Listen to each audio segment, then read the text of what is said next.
1年に年俸30万円受けて団体で合宿労働する人たちがいるんだって。韓国では20代男性の 90% そうしますって。話にならない話ではないですか？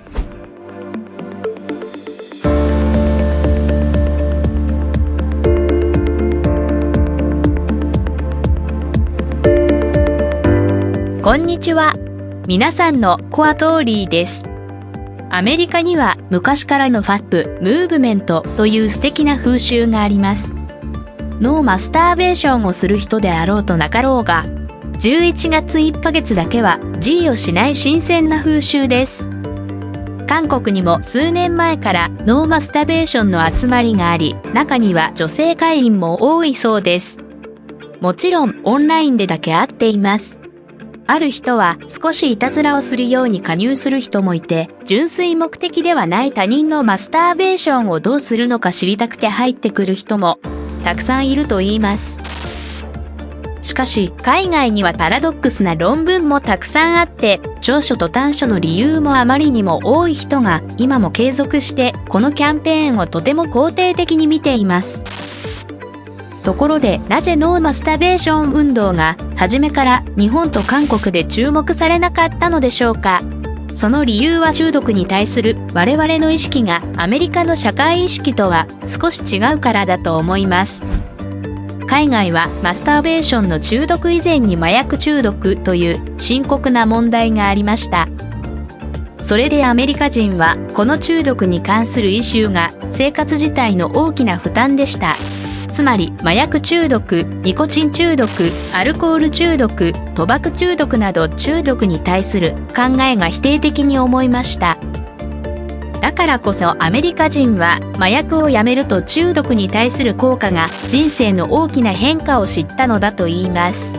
麻薬中毒から抜け出した人生を見て感じながら、マスターベーション中毒に対する深刻さも自然に認知したのです。しかし日本と韓国はこのわいせつ物を昔から親しみやすい感じに作ってきたのです。自然に生活の一部になりました。アメリカで感じる中毒の深刻さが全くなくなりました。地上波メディアでもユーモアの素材に使われ、ほとんどの男性が中毒になっている見ると、淫乱物やマスターベーションというのがほとんど趣味のように日常になってきたのです。しかし公には言っていません。それで日本と韓国はもっと深刻だと思っています。日本はオナニー依存症というマスターベーション中毒という言葉自体が最近出てきたほどマスターベーション行為をマスメディアが推奨する世界で唯一無二の国です。もちろん日本でもこの淫乱物を法で規定していますが、これはあまりにもお粗末で、事実上モザイク処理だけすれば実際に性関係が成り立つ映像であっても一般人の販売が平気で行われています。この部分は韓国はとても日本に勝てません。しかし韓国はそうした資料を手軽に手に入れることができない。コンピューターを間違う40代以上の男性たちは若い人に購入したりもして、若い人は職場の上司にプレゼントで関心を買ったりします。韓国男性の AV 中毒も日本人は想像することもできません。成人向けの映像を手に入れることができず、一人で自分の部屋のドアを閉めておいて、ポルノを一晩中探し回って眠りについたりもします。韓国はそういう男性の割合が半々くらいです。AV 中毒に陥っている人は異性交際も自分の仕事もできません。このような韓国人は得意な現象が二分されるのを目撃します。韓国の男性は国防の義務があります。それで19歳以上の男性なら月1万5,000円から2万円を受け、約2年間軍隊に行かなければなりません。2年間軍隊で自然的にノーマスターベーションをするしかない環境で適応するしかないです。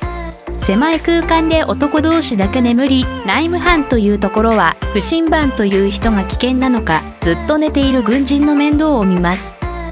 軍隊を除隊した男性は女性に対する態度が積極的で男性的で、女性を配慮する程度が異なります。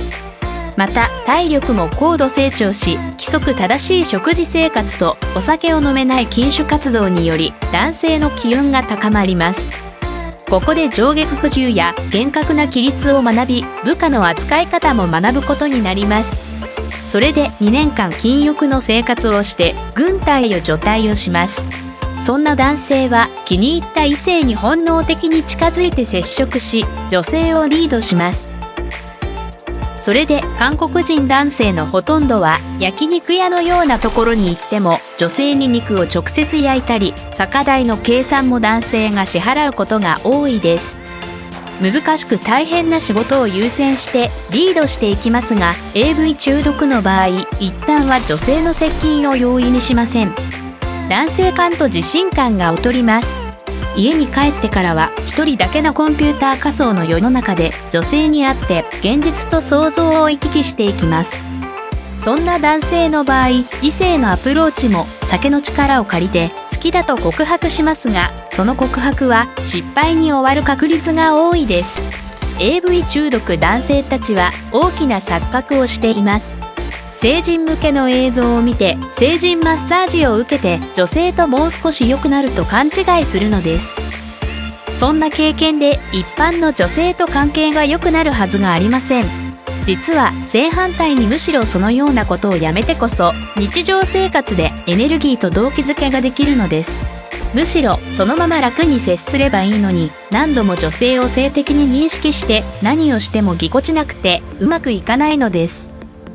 そんな男性は意志が弱く、家に帰るとゲームや AV 中毒の映像だけを見るようになるのです。